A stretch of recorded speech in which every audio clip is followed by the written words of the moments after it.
How to do 3D vertical spin transition in Davinci Resolve.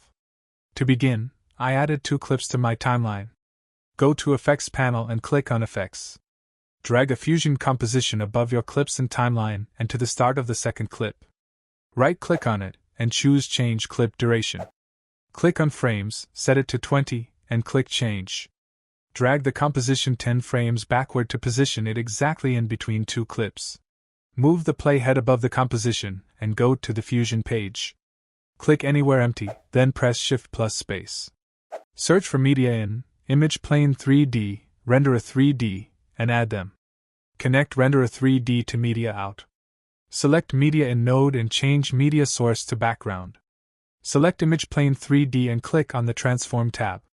Set Transform Z to 1.33, then move the playhead to the start. Click on Diamond button next to Rotation X to make a starting keyframe. Move the playhead to the end and set Rotation X to 360 to create the second keyframe. Select the Renderer 3D node and in the Settings tab, enable Motion Blur and change it to 360.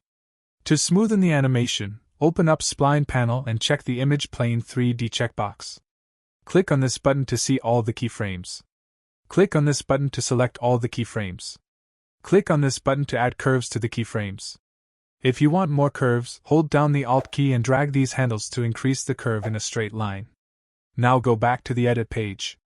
From Playback menu, set Render Cache to Smart, and allow this red line to become blue.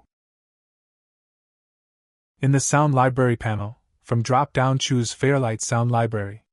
Search for Whoosh and drag this whoosh sound effect at the start of transition.